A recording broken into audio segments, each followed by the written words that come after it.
국민연금만 있으면 노후는 안전할 거라 생각하셨나요? 하지만 현실은 전혀 다릅니다. 많은 사람들이 은퇴 후 국민연금 하나만 믿었다가 충격적인 생활비 부족에 직면하고 있습니다. 평생 열심히 일했으니 은퇴 후에는 연금이 알아서 삶을 지켜줄 거라 믿었지만 막상 받아보니 한 달 생활비를 감당하기에는 턱없이 부족합니다. 연금은 분명히 도움이 되지만 그것만으로는 안정적인 은퇴 생활을 보장하지 못합니다. 오늘은 국민연금만 믿다가 큰 어려움을 겪은 세 가지 사례를 통해 실제 은퇴 생활비의 충격적인 현실을 함께 살펴보겠습니다. 그리고 이 문제를 어떻게 풀어가야 하는지 이야기해 보겠습니다. 첫 번째 사례입니다. 서울에 사는 최 여사는 공무원 남편과 함께 평범한 생활을 했습니다. 남편이 은퇴하면서 국민연금과 함께 생활하면 충분하리라 믿었습니다. 하지만 막상 연금을 받아보니 생각보다 금액이 적었습니다. 월세와 관리비를 내고 나니 남는 돈이 거의 없었고 먹고 사는 기본적인 비용조차 빠듯했습니다. 예상치 못한 의료비가 나올 때마다 저축을 깨쓰게 되면서 생활은 점점 불안해졌습니다.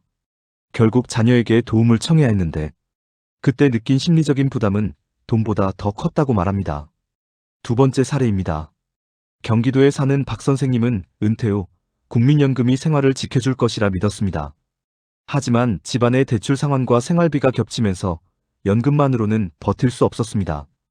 퇴직 전에 충분히 준비하지 않은 탓에 은퇴 직후부터 생활이 무너져 내리기 시작했습니다. 연금은 들어오지만 나가는 돈이 훨씬 많아 늘 적자 구조로 살게 된 것입니다. 박 선생님은 결국 편의점 아르바이트를 시작했습니다. 낯선 일에 몸은 힘들었지만 생활비를 충당하기 위해서는 방법이 없었습니다. 그는 이렇게 말합니다. 연금은 도움이 될 뿐이지 절대로 전부가 될 수 없다는 걸 몸소 깨달았다고. 세 번째 사례입니다. 부산에 사는 김 여사는 은퇴 후 남편과 함께 시골에서 살며 연금으로 충분히 생활할 수 있으리라 생각했습니다. 하지만 실제 생활비는 생각보다 훨씬 많았습니다. 교통비와 생활용품비가 꾸준히 들었고 무엇보다도 손주들이 놀러올 때마다 지출이 크게 늘었습니다. 손주들에게 맛있는 것을 사주고 싶고 작은 용돈이라도 주고 싶은 마음에 연금만으로는 턱없이 부족했습니다. 김 여사는 결국 부업을 시작해 주변 농산물을 판매하며 생활비를 보탰습니다. 그 경험을 통해 깨달은 것은 노후의 삶은 단순히 먹고 사는 비용만이 아니라 가족과의 관계와 인간다운 생활을 지키기 위한 비용이 필요하다는 사실이었습니다. 이 세 가지 사례가 보여주는 것은 분명합니다. 국민연금은 은퇴 생활의 전부가 될 수 없다는 사실입니다. 연금만으로는 기본적인 생활비조차 충당하기 어려운 경우가 많습니다. 특히 의료비와 예기치 못한 지출이 겹치면 생활은 금세 흔들립니다. 그렇다면 어떻게 해야 할까요? 첫째는 국민연금의 한계를 정확히 아는 것입니다. 연금은 안전망일 뿐 절대 충분하지 않습니다. 둘째는 은퇴 전부터 다른 소득원을 준비하는 것입니다. 퇴직금 활용, 부업, 소규모 투자 등 다양한 방식으로 생활비를 보완해야 합니다. 셋째는 생활비 구조를 점검하는 것입니다. 나가는 돈을 줄이고 꼭 필요한 곳에만 쓰는 습관이 필요합니다. 국민연금만 믿다가는 정말 큰일이 일어납니다. 은퇴 생활비의 충격적인 현실은 누구에게나 찾아올 수 있는 문제입니다. 따라서 미리 알고 준비하는 것만이 노후를 안전하게 지키는 길입니다. 은퇴 생활비를 국민연금만으로 감당하기 어려운 이유는 명확합니다. 연금은 기본적인 안전망일 뿐 생활을 완전히 지켜주지는 못하기 때문입니다. 따라서 은퇴 후 안정적인 삶을 위해서는 더 구체적이고 실행 가능한 전략이 필요합니다. 첫 번째 전략은 생활비 구조를 철저히 점검하는 것입니다. 많은 분들이 은퇴 전과 똑같은 소비 습관을 유지합니다.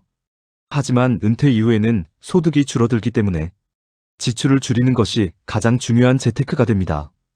통신비나 보험료 같은 고정 지출을 다시 확인하고 불필요한 구독 서비스나 사용하지 않는 항목을 과감히 정리해야 합니다.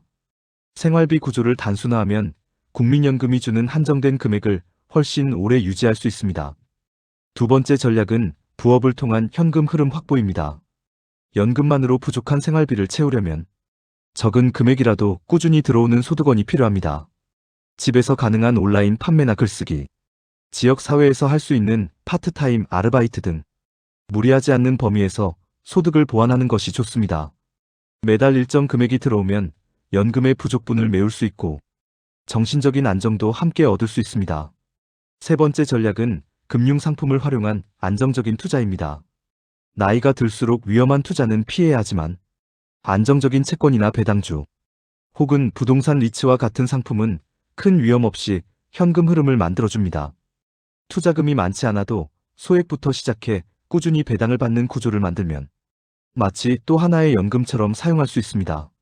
중요한 것은 무리하지 않고 장기적인 안목으로 분산 투자하는 것입니다. 네 번째 전략은 의료비를 대비하는 것입니다. 노후 생활비에서 가장 큰 변수는 의료비입니다. 국민연금만으로는 병원비를 감당하기 어렵기 때문에 실손보험이나 의료비 전용 저축을 통해 대비해야 합니다. 또한 정기적인 검진과 건강관리를 통해 큰 병이 되는 것을 예방하는 것이 가장 확실한 절약입니다. 다섯 번째 전략은 주거비 절감입니다. 노후 생활비에서 주거비는 상당한 비중을 차지합니다. 자녀가 독립한 이후에도 큰 집에 머물면 관리비와 공과금이 늘어나 부담이 됩니다. 따라서 상황에 맞게 집을 줄이거나 전세와 월세를 조정하는 방식으로 주거비를 줄이는 것이 필요합니다. 주거비가 줄어들면 연금만으로도 훨씬 안정적인 생활이 가능합니다. 여섯 번째 전략은 지출 우선순위를 정하는 것입니다. 은퇴 후에는 수입이 한정적이기 때문에 모든 지출을 다 감당할 수 없습니다. 따라서 꼭 필요한 지출과 줄일 수 있는 지출을 구분해야 합니다. 가족 모임이나 여행도 중요하지만 생활을 유지하는 비용과 건강을 지키는 비용이 최우선이 되어야 합니다. 우선순위를 정하면 불필요한 소비에 흔들리지 않고 안정적으로 생활할 수 있습니다. 일곱 번째 전략은 공동체와의 연결입니다. 혼자 생활비를 감당하려다 보면 부담이 커집니다. 하지만 지역사회에는 다양한 지원 제도와 혜택이 있습니다. 지자체에서 운영하는 시니어 일자리 사업이나 무료검진 프로그램, 생활비 지원 제도를 적극적으로 활용하면 지출을 크게 줄일 수 있습니다. 또한 같은 상황의 사람들과 정보를 공유하면 더 현명한 선택을 할 수 있습니다. 여덟 번째 전략은 자산관리의 단순화입니다. 은퇴 이후에는 복잡한 자산 구조보다는 관리하기 쉬운 단순한 구조가 더 안전합니다. 여러 은행과 여러 상품에 분산되어 있으면 관리도 어렵고 필요할 때 자금을 꺼내 쓰기 힘듭니다. 따라서 소수의 은행과 금융상품으로 정리해 언제든지 꺼내 쓸 수 있는 구조로 만들어두는 것이 좋습니다. 아홉 번째 전략은 심리적인 준비입니다. 많은 시니어가 연금만으로는 부족하다는 사실을 알고서도 체면이나 자존심 때문에 부업이나 지출 축소를 주저합니다. 하지만 노후의 삶을 지키는 것은 체면이 아니라 현실적인 선택입니다. 작은 부업을 하거나 소비를 줄이는 것은 결코 부끄러운 일이 아닙니다. 오히려 현명하고 지혜로운 준비라고 할 수 있습니다. 열 번째 전략은 꾸준한 학습입니다. 시대는 빠르게 변하고 새로운 금융상품과 제도는 계속 생겨납니다. 따라서 새로운 정보를 배우고 활용하는 것이 필요합니다. 시니어를 위한 무료 강좌나 금융교육 프로그램을 찾아 참여하면 노후 자산을 더 효율적으로 관리할 수 있습니다. 알고 준비하는 사람과 그렇지 않은 사람의 차이는 노후의 삶에서 분명하게 드러납니다. 정리하자면 국민연금은 노후의 기본 안전망일 뿐 그 자체로는 충분하지 않습니다. 따라서 생활비를 줄이고 소득원을 늘리며 건강과 주거를 관리하고 제도를 활용하는 것, 이 모든 것을 종합적으로 준비해야 은퇴 생활을 안정적으로 지켜낼 수 있습니다. 오늘 영상이 도움이 되셨다면 구독과 좋아요 부탁드립니다. 여러분은 은퇴 생활비를 어떻게 준비하고 계신가요? 혹시 연금만으로 생활이 충분하다고 생각하셨나요? 댓글로 경험과 생각을 나눠주시면 많은 분들에게 큰 도움이 될 것입니다.